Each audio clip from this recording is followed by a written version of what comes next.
Hello everyone, welcome to all of you in my YouTube channel Law for All। आज हम discuss करेंगे नया fundamental right article 15। Previous video में हमने article 14 को पढ़ा, राइट टू इक्वालिटी। आज हम पढ़ेंगे prohibition of discrimination on certain grounds, that is article 15। Article 15 में एक बहुत इम्पॉर्टेंट वर्ड यूज़ हुआ है, डिस्क्रिमिनेशन। डिस्क्रिमिनेशन का क्या मतलब होता है? The term discrimination means to distinguish unfavourably from others. In the language of Article 15, the state shall not discriminate against any citizen on the grounds of religion, race, place of birth, caste and sex। Article 15 में clearly ये कहा गया है कि state किसी भी person को इन 5 ground पे डिस्क्रिमिनेट नहीं कर सकती। Word only is very important.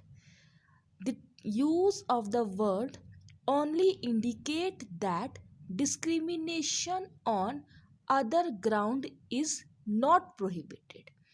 इसके अलावा अगर स्टेट किसी पर्सन को डिस्क्रिमिनेशन करती है किसी चीज़ में, तो वो ग्राउंड प्रोहिबिटेड नहीं है। पर हम किसी भी पर्सन को किसी भी जगह पे जाने के से लिए, पब्लिक प्लेस पे जाने के लिए, किसी टेम्पल में जाने के लिए, किसी शॉप में, किसी रेस्टोरेंट में, किसी भी चीज़ पे जाने से इन 5 ग्राउंड्स पे रोक नहीं सकते। अगर ऐसा करते हैं तो इट मीन्स कि हम उस पर्सन का, उस सिटीजन का फंडामेंटल राइट वॉलेट कर रहे हैं, जो कि एक ऑफेंस है, पनिशेबल ऑफेंस है। So please remember, the state shall not discriminate against any citizen on these 5 grounds. Clear? Now, no citizens clauses में है। मैं आपको क्लॉजेज के हिसाब से नहीं बता रही हूँ, मैं आपको सिंपल लैंग्वेज में बता रही हूँ। आप इसको अब बुक्स में क्लॉजेज के साथ भी पढ़ सकते हैं, बस वहाँ की लैंग्वेज थोड़ी डिफरेंट होगा और यहाँ पे मेरी थोड़ी लैंग्वेज सिंपल है।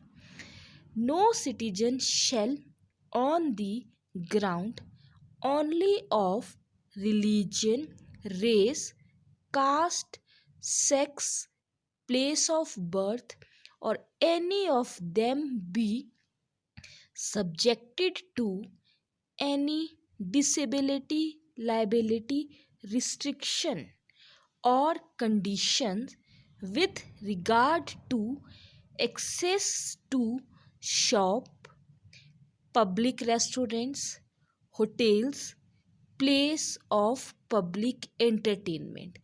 एग्जाम्पल समझ लीजिए आप, अगर आप किसी लोअर कास्ट पर्सन को किसी भी शॉप में एग्जाम्पल है ये, किसी भी शॉप में जाने से, किसी भी रेस्टोरेंट पे जाने से, या फिर किसी भी public entertainment place, for example theatre में जाने से नहीं रोक सकते, ये कह के that particular person is belong to a lower cast.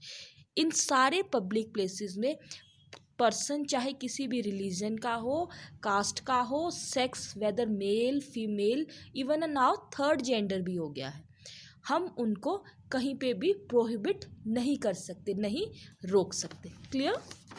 Now, the use of wells, tank, bathing ghat, roads etcetera.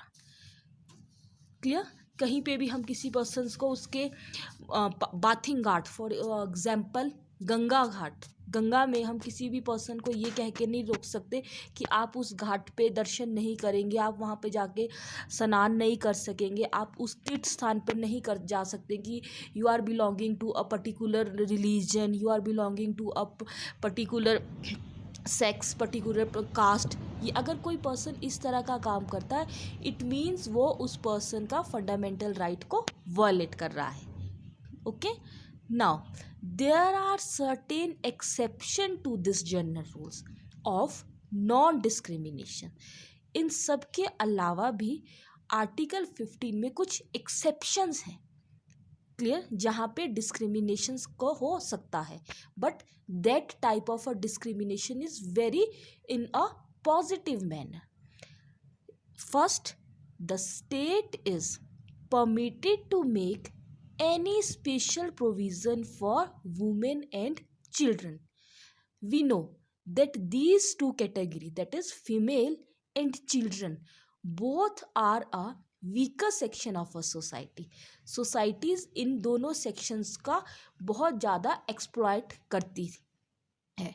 सो अगर स्टेट कुछ स्पेशल प्रोविजंस बनाते हैं इन पर्सन्स को, इनका लिविंग स्टैंडर्ड को रेज करने के लिए, उस टाइम पे हम ये नहीं कह सकते देख कि वहाँ पर कोई डिस्क्रिमिनेशन हो रहा है. नो, स्टेट के पास पावर है to make any special provision for the benefit of a women and children.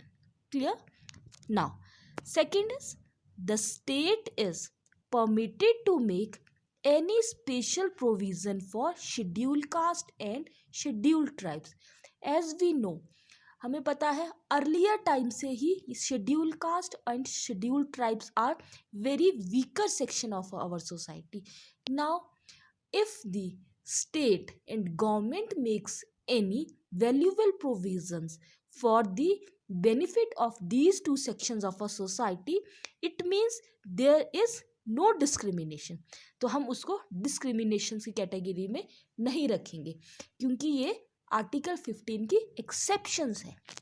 Next is the state is empowered to make any special provisions for the advancement of socially and educationally backward classes of citizens और for the SCs and STs regarding their admissions to education institutions, including private education institution, whether aided or unaided by the state.